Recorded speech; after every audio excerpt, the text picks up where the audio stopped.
The morning sun sparkled on the fresh snow at the exclusive Aspen ski resort. Thomas Bennett stood at the top of the advanced slope, taking in the breathtaking view of the Colorado mountains. At 45 years old, he had everything most people dreamed of. A successful tech company worth billions, a luxury penthouse in Manhattan, and the freedom to do whatever he wanted. "Come on, Thomas. Don't tell me you're scared," shouted his friend Richard from a few feet away. Thomas smiled and adjusted his designer ski goggles. He had been skiing since he was 10 years old. This slope was nothing new for him. The wind felt crisp against his face as he pushed off, his expensive skis cutting smoothly through the powder. Thomas had always loved the feeling of freedom that came with skiing. Here on the mountain, he wasn't the CEO of Bennett Technologies. He was just another skier chasing the perfect run. As he picked up speed, Thomas felt confident, maybe a little too confident. He saw a challenging path between some trees and decided to take it.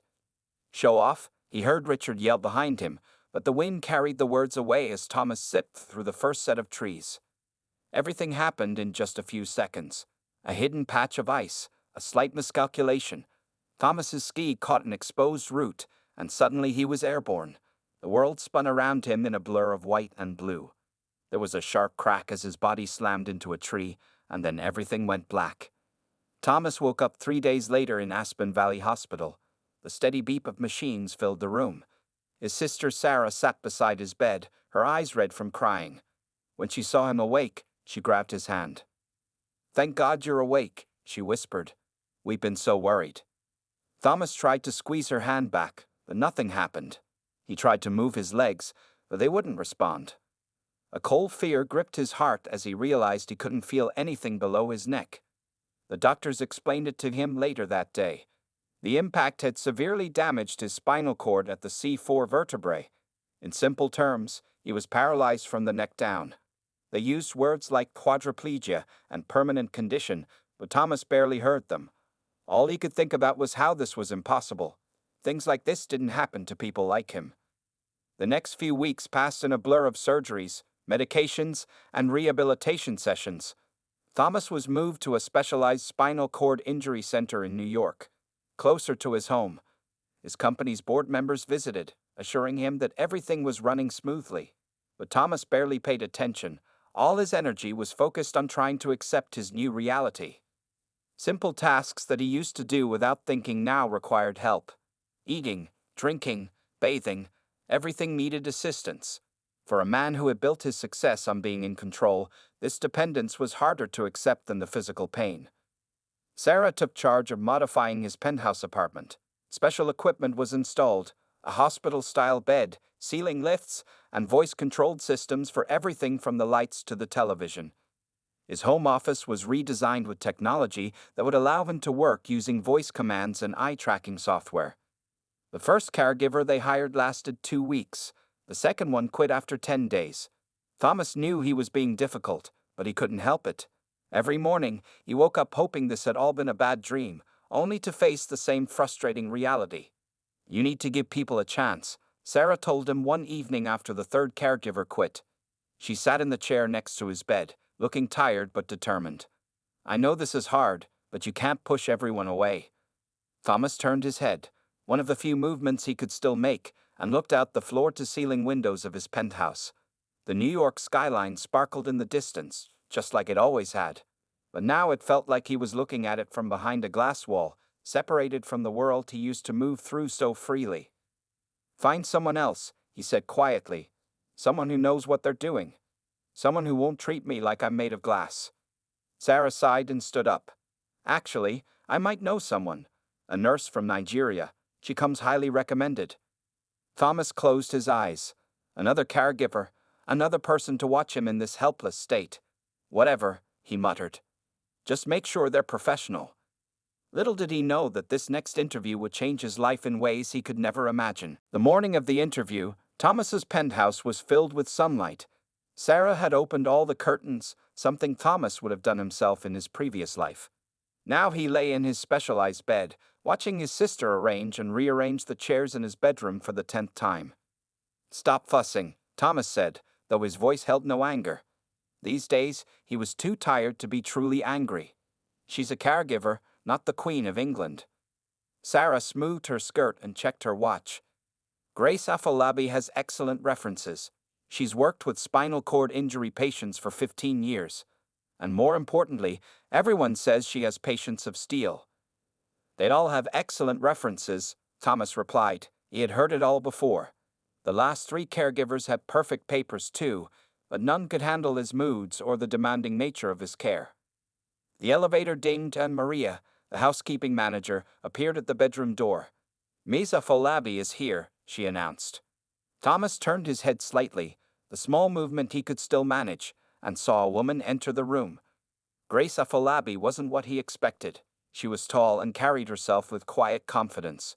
Her dark skin contrasted beautifully with her crisp white uniform, and her hair was neatly braided close to her head. But what caught Thomas's attention was her eyes. They held a warmth that seemed familiar somehow. "Good morning, Mr. Bennett," Grace said, her voice carrying a gentle Nigerian accent. "I'm Grace." She didn't rush to his bedside or show the uncomfortable pity he had seen in others' eyes. Instead, she waited for Sarah to offer her a seat, then sat down with perfect posture. "Tell me about your experience," Sarah began, but Thomas interrupted. "No, let me handle this," he said. Sarah raised her eyebrows but stayed quiet. "Ms. Afolabi, why should I hire you? The last 3 nurses couldn't last a month." Grace's smile didn't waver. "Mr. Bennett, I read about your accident. Former CEO, used to running everything, now dependent on others. It must be frustrating." Her directness surprised him. "But I'm not here to be your servant or to pity you. I'm here to help you live your best possible life in your current situation." Thomas felt a strange flutter in his chest. No one had spoken to him so straightforwardly since the accident. Everyone walked on eggshells around him. "What makes you different from the others?" he asked. 20 years ago, I was a young mother in Nigeria, struggling to make ends meet. Life taught me that sometimes our paths change unexpectedly, but it's not the change that defines us, it's how we handle it. She leaned forward slightly. "I won't quit when you have bad days, Mr. Bennett, and you will have bad days." Sarah watched the exchange with growing interest. For the first time in months, she saw her brother fully engaged in a conversation. "What's your approach to daily care?" Thomas asked, his CEO instincts kicking in. Grace outlined her methods efficiently, her schedule, her experience with the equipment he used, her knowledge of potential complications. She spoke with the confidence of someone who knew her job inside and out. "I also believe in treating my patients like adults," she added. "You may be physically dependent, but your mind is sharp as ever. I respect that." Thomas felt that strange sense of familiarity again when she smiled. Something about her face tugged at his memory, but he couldn't place it. "When can you start?" The words came out before he realized he had decided. Grace's smile widened. "I can start tomorrow morning, 6 a.m. sharp." After Grace left, Sarah couldn't contain her excitement. "She's perfect, Thomas. Did you see how she handled herself?" Thomas was quiet for a moment. "There's something about her," he said finally. "Something familiar." "Don't start getting paranoid," Sarah warned. "She's exactly what you need right now." That night, as Thomas lay in bed looking at the city lights, he thought about Grace. Her face kept appearing in his mind, like a word on the tip of his tongue that he couldn't quite remember. But more than that, he thought about her words about unexpected changes in life's path. Tomorrow would bring a new chapter in his life. For the first time since the accident, he felt a tiny spark of hope. Perhaps this time would be different. Perhaps Grace Afolabi was exactly who he needed to help him find his way back to living, not just existing. Little did he know, their paths had crossed before, in a way that would soon change everything. Grace arrived exactly at 6 a.m. the next morning, just as she had promised. She moved through Thomas's morning routine with skilled efficiency, checking his vitals, helping with his exercises, and managing his medication. But it was the way she talked to him that made the biggest difference. "So, Mr. Bennett, shall we go with the blue shirt or the gray one today?" she asked, holding up 2 options. Such a simple question, but it made Thomas realize how long it had been since someone had asked for his preference in anything. "Blue," he answered, and for the first time in months, he actually cared about what he wore. Days turned into weeks, and a routine developed. Grace would arrive each morning with a cheerful good morning that somehow never felt forced. She would open the curtains, check his condition, and help him prepare for the day. But more importantly, she talked to him like a person, not just a patient. One morning, as Grace was helping Thomas with his shoulder exercises, she laughed at one of his sarcastic comments. The sound of her laughter hit Thomas like a wave of déjà vu. He had heard that laugh before, he was sure of it. But where? Is something wrong? Grace asked, noticing his sudden distraction. Your laugh, Thomas said slowly. It reminds me of someone. I just can't remember who. Grace continued the exercises, her movements gentle but firm. Maybe we met in another life, she said with a smile. As the days passed, Thomas found himself watching Grace more closely, trying to place where he might have seen her before. The way she tilted her head when thinking, the determined set of her jaw when she was focused. It all seemed so familiar. Sarah noticed the change in her brother during her weekly visits. He was more engaged, more present. He had even started joining video conferences with his company again, something he had avoided since the accident. Grace is amazing, Sarah said one evening after Grace had left.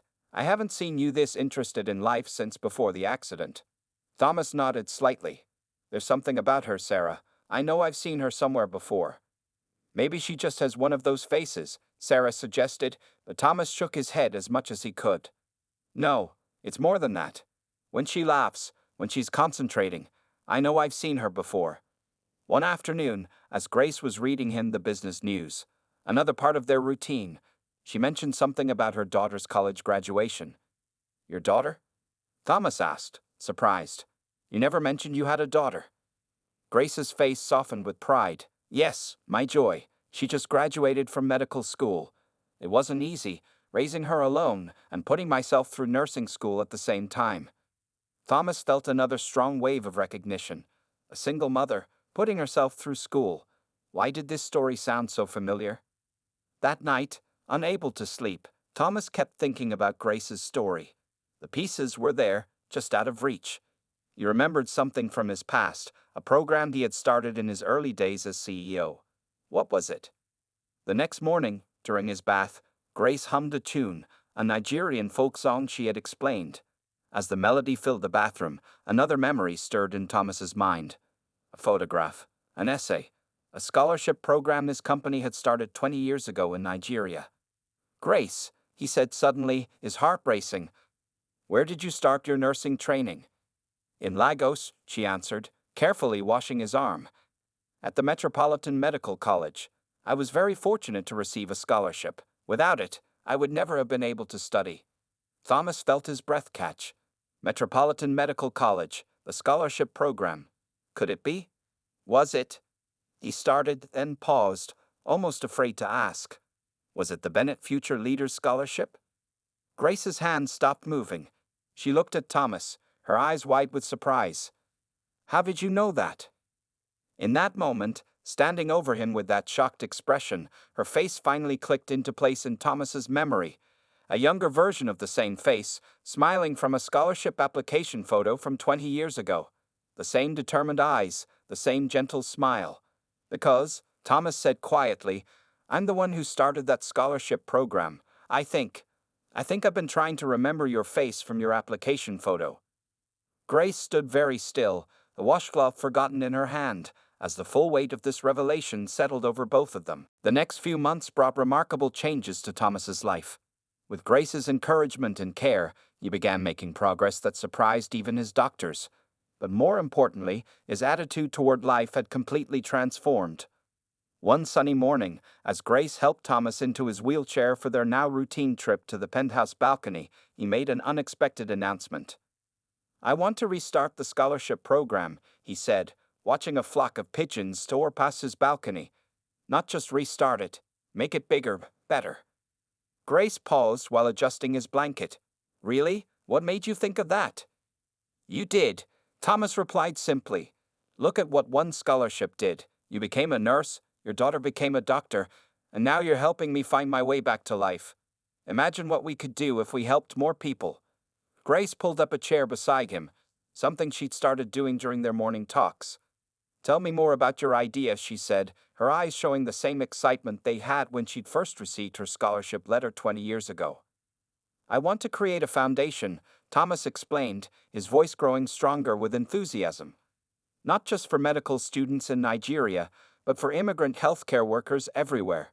Help them with education, certification, even relocation costs. As they sat there planning, Thomas's sister Sarah arrived for her visit. She found them so deep in conversation that they didn't notice her at first. "What's all this?" Sarah asked, seeing the tablet in Grace's hands filled with notes. "Your brother," Grace said with a proud smile, "is planning to change the world again." They spent the next hour sharing the idea with Sarah. Thomas's mind, sharp as ever, was already working out the details: funding structures, application processes, support systems. Sarah watched in amazement as her brother, who months ago had barely wanted to live, now talked passionately about helping others. "We could use my tech company's resources," Thomas said. "Create an online platform for applications, mentoring, networking. And I could help design the support program," Grace added. "I know firsthand what challenges these students face." Sarah looked between them, tears forming in her eyes. "Do you two realize this is the first time since the accident that we talked about the future instead of the past?" That afternoon, they had another visitor, Grace's daughter Joy, who occasionally stopped by after her hospital shifts. Joy had inherited her mother's warm smile and kind eyes, but she had also inherited her determination.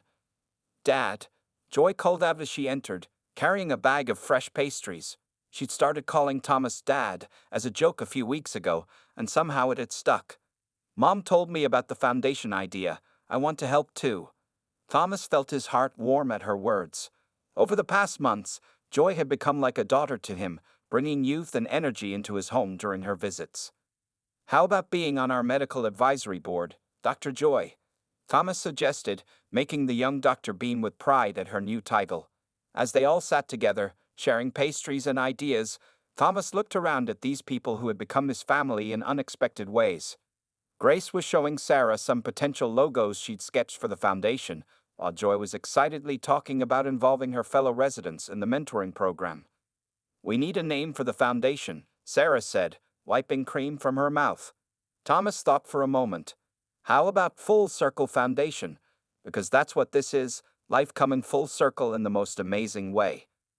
Grace reached over and squeezed his shoulder, one of the few places he could still feel touch.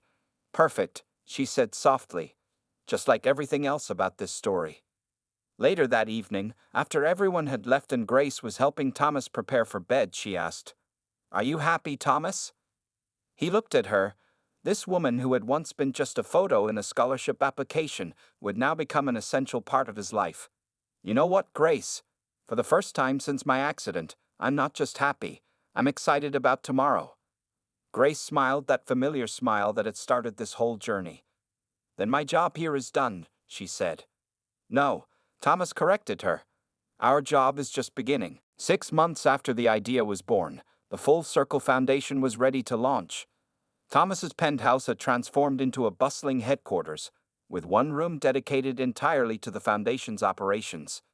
Sarah had helped hire a small team, but Grace remained the heart of the project, balancing her caregiving duties with her role as the foundation's program director. "I can't believe we're actually doing this," Grace said one morning as she helped Thomas review the first batch of scholarship applications. They had received over 1,000 applications in just the first week. "Look at this one," Thomas said, using his voice-controlled computer to highlight an application. "Single mother from Ethiopia, works as a hospital cleaner, dreams of becoming a nurse. Remind you of someone?" Grace leaned over his shoulder to read, her eyes softening. "She has 3 children. I only had Joy to worry about. I don't know how she manages." "Well, she won't have to manage alone anymore," Thomas replied. "She's exactly who we're looking for." The foundation wasn't just offering scholarships. Thanks to Thomas's business connections and Grace's healthcare experience, they had created a comprehensive support system: housing assistance, childcare support, mentoring programs, and even job placement help after graduation. Everything Grace wished she had had during her own journey. That afternoon, Joy stopped by during her lunch break, still wearing her hospital scrubs. She had become the foundation's strongest advocate at Mount Sinai Hospital, recruiting other doctors and nurses to serve as mentors. "Dad, you won't believe this," Joy said excitedly, pulling up a chair next to Thomas's wheelchair. "Remember Maria, that Ethiopian applicant? I showed her application to my chief resident. He says the hospital would be willing to offer her a guaranteed job after she completes her nursing degree." Thomas watched Joy's enthusiasm with pride. She had her mother's heart for helping others, and seeing both mother and daughter working together on the foundation filled him with joy he never thought he'd feel again. Sarah arrived later with more good news. "The tech team finished the mentoring platform," she announced. "We can now connect applicants with mentors anywhere in the world. And guess what? Over 50 hospitals have joined our employment partnership program." As they celebrated these small victories, Thomas noticed Grace was unusually quiet. "What's on your mind?" he asked when the others had left. Grace sat down beside him, her eyes misty. "I was just thinking about that day 20 years ago when I was mopping hospital floors in Lagos. If someone had told me then that I would be here, helping others live their dreams." She wiped her eyes. "It seems impossible." "Nothing's impossible," Thomas said softly. "Look at us, a paralyzed CEO and the nurse he sponsored 20 years ago, changing lives together. Who would have believed that?" Just then, Thomas's computer chimed with a video call. It was their first scholarship recipient, the Ethiopian mother they had chosen to help first. Her face filled the screen, tears streaming down her cheeks. "Thank you," she said, her voice breaking. "Thank you for giving me and my children hope." Grace reached for Thomas's hand, one of his few points of sensation, and squeezed it gently. They both remembered another grateful mother from 20 years ago, writing thank you letters to an unknown benefactor. Later that evening, as Grace helped Thomas prepare for bed, he said, "You know what's amazing? Before my accident, I thought success was about making money and running a big company. Now I realize it's about the lives we touch." "And how many lives have you touched?" Grace smiled. "The scholarship that helped Joy and me, and now all these new families we're going to help." Thomas corrected her. "All these lives we're going to help together." As Grace adjusted his pillows, Thomas watched her move around his room with the same grace and efficiency she'd shown on her first day. But now she wasn't just his caregiver. She was his partner in making dreams come true, his friend, and in many ways, his inspiration. "Grace," he said as she was about to turn off the lights, "do you ever wonder why things happen the way they do?" She paused at the door, her silhouette framed by the hallway light. "I don't wonder anymore, Thomas. I just thank God for his perfect timing." Thomas smiled as she closed the door. Perfect timing indeed. Sometimes life's greatest blessings come disguised as its greatest challenges. 1 year had passed since the Full Circle Foundation began its work. Thomas's penthouse was decorated with blue and silver balloons, the foundation's colors, for their first anniversary celebration. The guest list included scholarship recipients, hospital partners, and most importantly, the foundation's first graduating class of nurses. "Can you believe it's been a year already?" Sarah asked as she helped Grace adjust Thomas's tie. They had dressed him in his favorite navy suit for the occasion. "Time flies when you're changing lives," Thomas replied with a smile. The past year had changed him too. Though still paralyzed, his eyes now sparkled with purpose and energy. The elevator dinged and Joy walked in, followed by 10 nursing students wearing their new uniforms. These were the foundation's fast-track students, experienced healthcare workers from various countries who just needed additional certification to work in American hospitals. "Look who I brought," Joy announced proudly. "Our first graduating class." Thomas watched as the students gathered around his wheelchair. Among them was Marta, the Ethiopian mother who had been their first scholarship recipient. She now stood tall in her nurse's uniform, her 3 children beside her, all of them beaming with pride. "Mr. Bennett," Marta said, her voice trembling with emotion, "my youngest son wrote something for you and Ms. Grace. May he read it?" The small boy, no more than 7, stepped forward with a piece of paper. "Dear Mr. Bennett and Ms. Grace," he read carefully, "thank you for giving my mama her dreams. Now she doesn't cry at night anymore. When I grow up, I want to be like you and help other people's mamas too." Grace wiped tears from her eyes as she hugged the little boy. Thomas felt his own eyes growing wet. This was what success really looked like, not in dollar signs, but in changed lives and renewed hope. The penthouse quickly filled with more guests. Hospital administrators discussed hiring plans with the foundation's placement team. Current students shared stories with new applicants. Children of scholarship recipients played in the corner, drawing pictures of their mothers in nurse uniforms. Thomas, Grace called from across the room. Someone special wants to meet you. She wheeled him over to an elderly woman in a traditional Nigerian dress. This is my mother, Grace said softly. She flew in from Lagos for the celebration.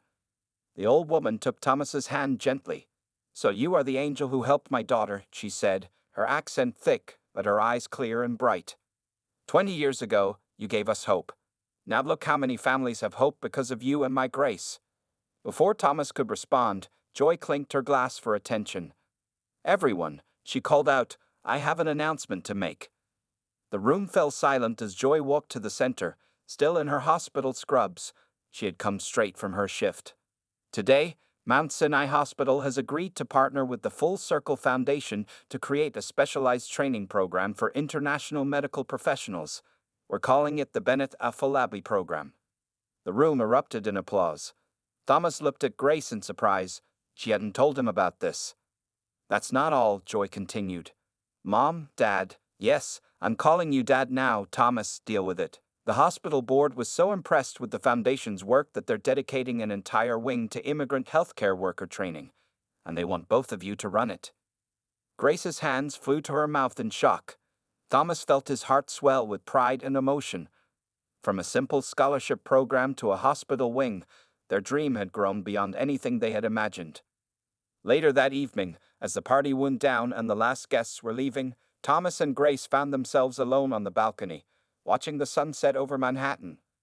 I just realized something, Thomas said, looking up at Grace.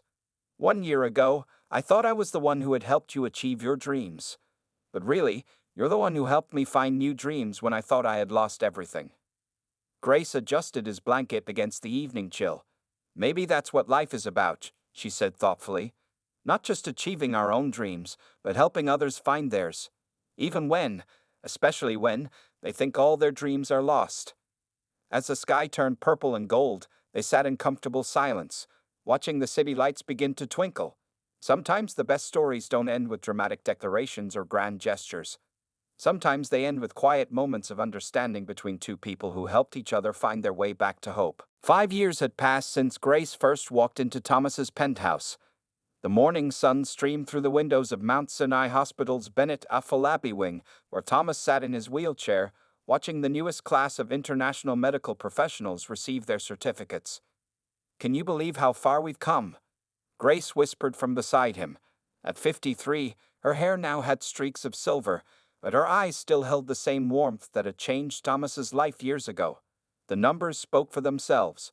5,000 healthcare workers trained, 300 partner hospitals, and programs running in 15 countries. But the real success wasn't in the numbers. It was in the stories. As if reading his thoughts, the elevator doors opened, and familiar faces began flooding in. Marta, their first Ethiopian scholarship recipient, now supervised the nurse training program. Her youngest son, now 12, still followed her around the hospital, but now he wore a junior volunteer badge.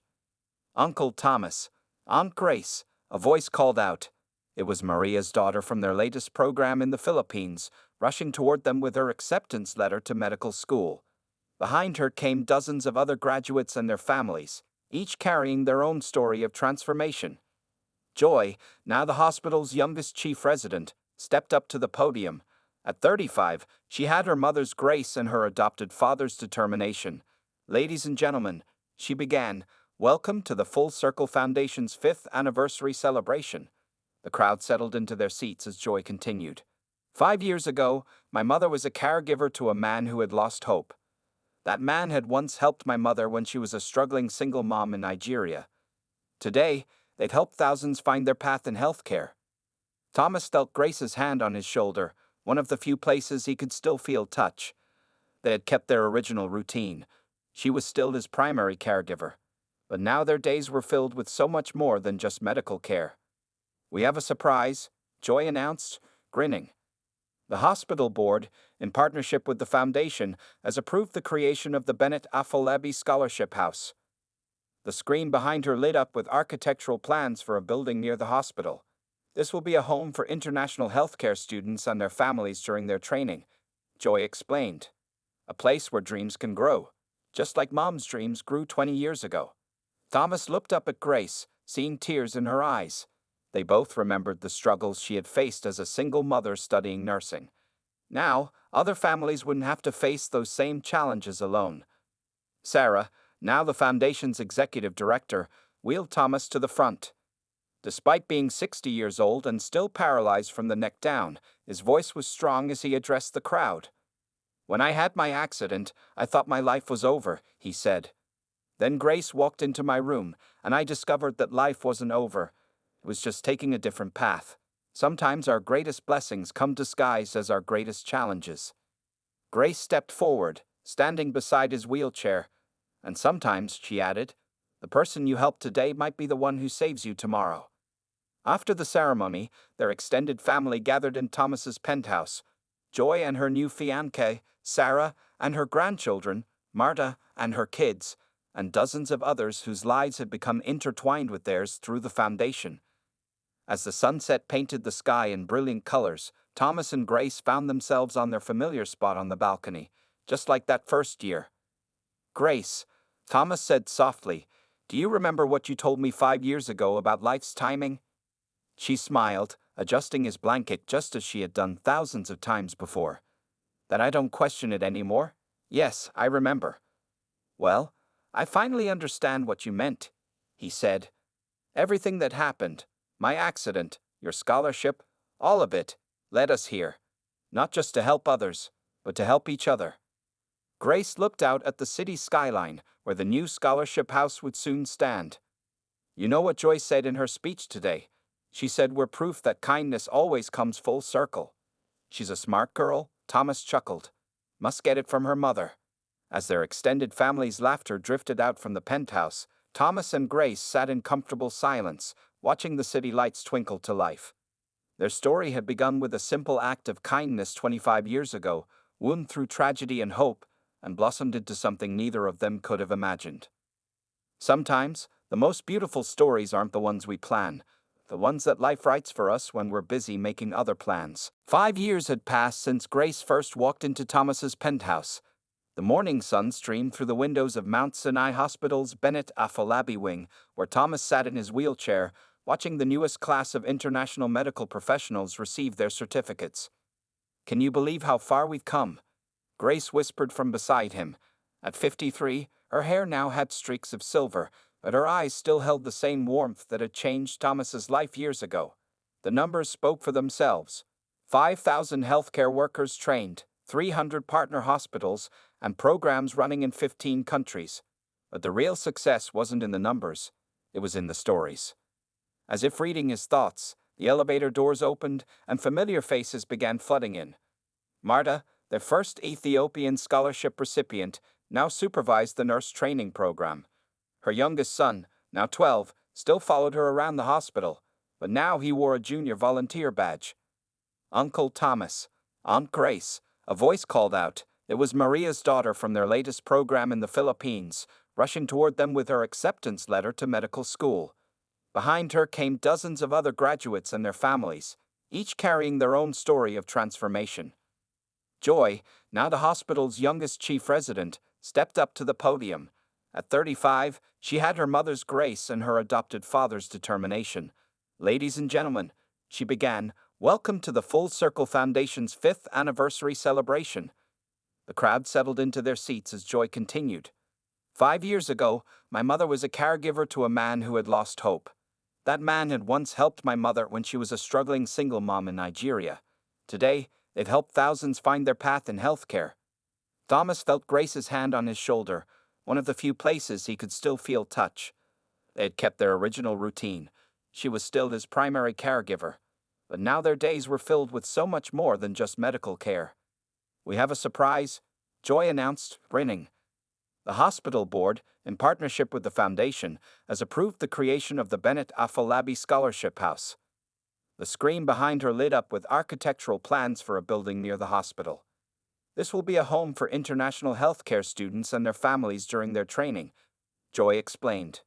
"A place where dreams can grow, just like Mom's dreams grew 20 years ago. Thomas looked up at Grace, seeing tears in her eyes. They both remembered the struggles she had faced as a single mother studying nursing. Now, other families wouldn't have to face those same challenges alone.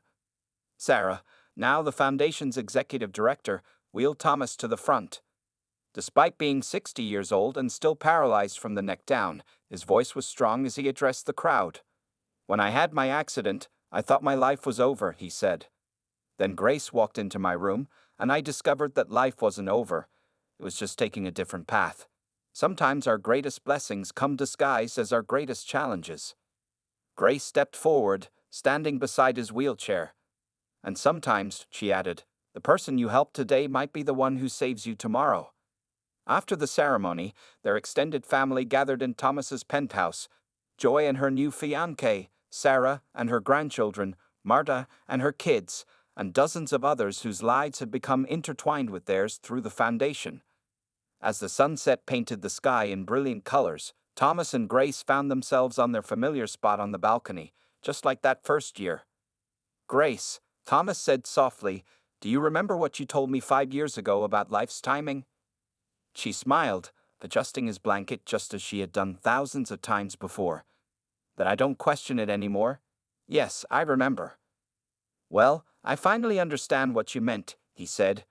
"Everything that happened, my accident, your scholarship, all of it, led us here. Not just to help others, but to help each other." Grace looked out at the city skyline, where the new scholarship house would soon stand. "You know what Joy said in her speech today? She said we're proof that kindness always comes full circle." "She's a smart girl," Thomas chuckled. "Must get it from her mother." As their extended family's laughter drifted out from the penthouse, Thomas and Grace sat in comfortable silence, watching the city lights twinkle to life. Their story had begun with a simple act of kindness 25 years ago, wound through tragedy and hope, and blossomed into something neither of them could have imagined. Sometimes, the most beautiful stories aren't the ones we plan, but the ones that life writes for us when we're busy making other plans.